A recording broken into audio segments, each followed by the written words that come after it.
Si Jalen Brunson ay hindi pumapasok sa isang laro na layuning makapuntos ng 40 points nang mas naging consistent kaysa sa sinuman sa postseason mula pa noon kay Michael Jordan. Mahalaga sa kanya ang pagkapanalo ng mga laro, kaya't ang mga late defensive stop ay katulad sa halaga sa kanyang bawat anumang shots. Ang mga maliit na bagay ay maaring magdulot ng malaking pagbabago, sabi ni Brunson. Kaya oo, ang 40 points ay cool at ang lahat, ngunit ang mga maliit na bagay ang tumutulong sa amin na manalo sa mga laro tulad nito. Kaya masaya lang ako na mayroon akong grupo sa mga lalaki na aking nakakasama. At ang New York Knicks ay tiyak na masayang-masaya na kasama siya. Nagtala si Brunson ng 43 points na naging ika-4 na player sa kasaysayan ng NBA na may 4 na sunod-sunod na laro na may 40 points sa postseason at tinalo ng Knicks ang Indiana Pacers sa 121-117 nitong Martes ng araw sa Game 1 ng Eastern Conference Semifinals. Nagkaroon si Brunson ng 21 points sa ika-4 na quarter. Binigyan niya ng buhay ang Knicks matapos na trailed ng 9 points sa maagang period. At sumali sa Hall of Famers na sina Jerry West na may 6 na sunod-sunod na 40-point games sa postseason at Michael Jordan at Bernard King na parehong may 4. Ginawa ito ni Jordan noong 1993 NBA Finals. Naitama ni Donte DiVincenzo ang tie-breaking three-pointer na may 40 seconds ang natitira at nagtala ng 25 points para sa Knicks, na kung saan binuksan nila ang second round tulad sa madikit na laro laban sa unang round nilang panalo laban sa Philadelphia.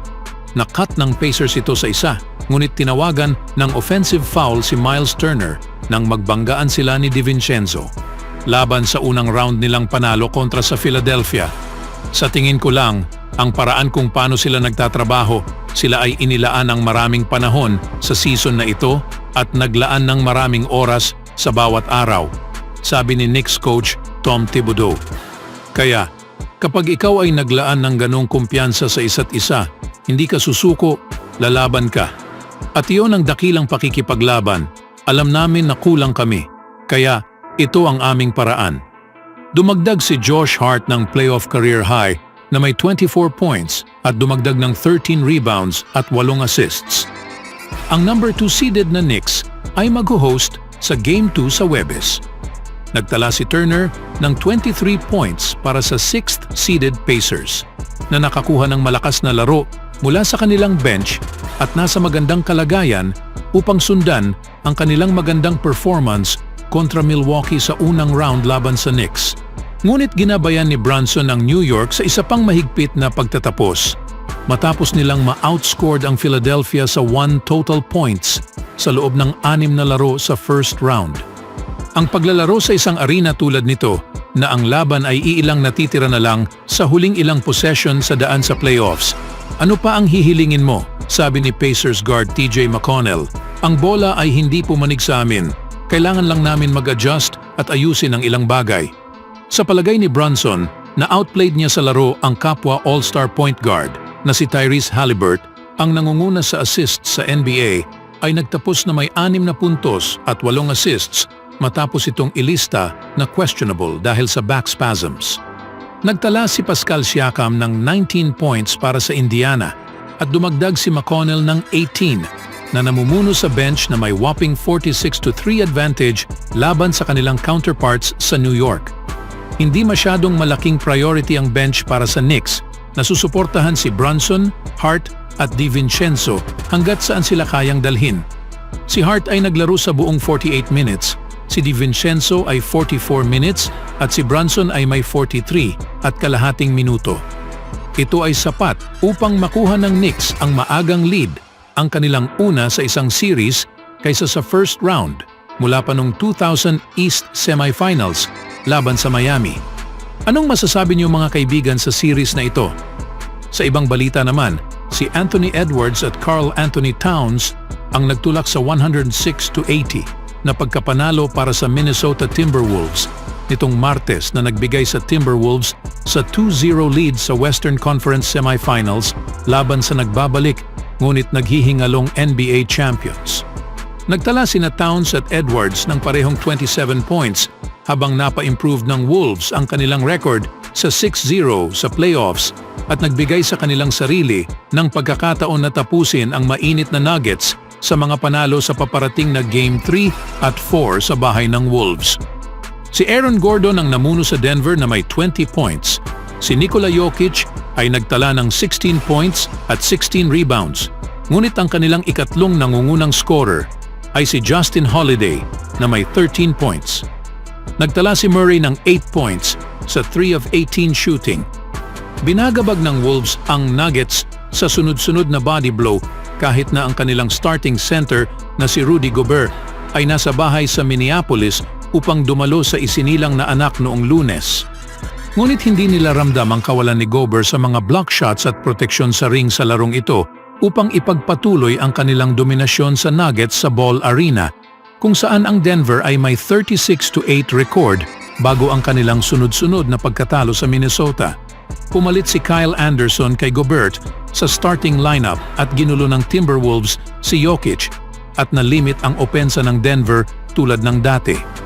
During sa 43-18 sa unang bahagi ng laro ng Timberwolves, si Edwards ay nasa bench para sa karamihan nito. Walang pasubali, lumaki ang frustration ng Nuggets na kung saan si Malone ay tumakbo sa court at pumunta sa harap ng opisyal na si Mark Davis para sa isang extended blow-up sa panahon ng timeout at sa kabutihang palad na takasan niya ang isang technical.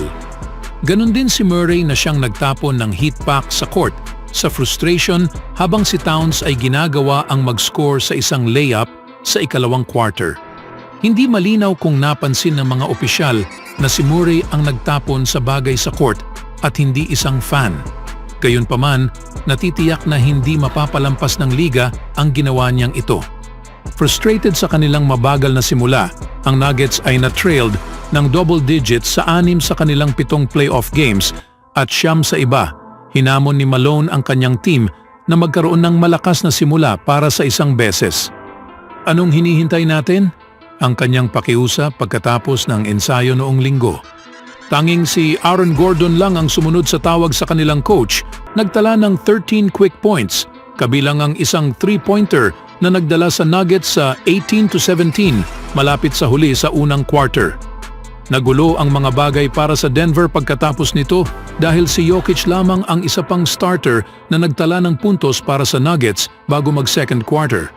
Si Jokic ay may 8 puntos lamang sa halftime at si Murray, na patuloy pa ring naaabala sa strained left calf, ay nagtala lamang ng 2 puntos sa first half para sa pinakamababang output ng duo sa kanilang half ngayong season. Na-trailed ang Nuggets ng 61-35 sa pagtatapos ng first half. Ang 26 points na halftime deficit ng Nuggets ay ang pinakamalaki sa isang home playoff game sa kasaysayan ng franchise ng Denver.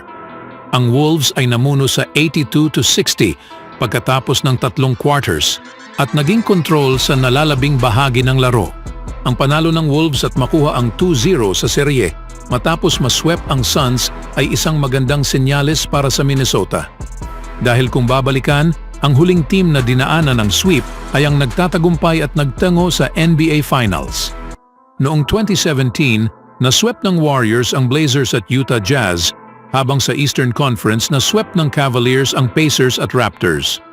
Ang Cavs at Warriors ang nagharap sa finals bago nakuha ng Golden State ang title sa Game 5. Ang Warriors sa panahon na ito ay nakapag-record ng 16-1 win-loss record sa playoff. Ano sa tingin niyo mga kaibigan? Panahon na kaya ito sa Timberwolves?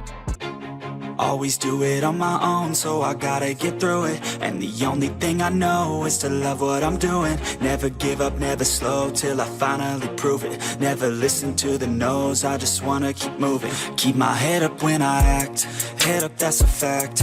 Never looking back, I'ma keep myself on track.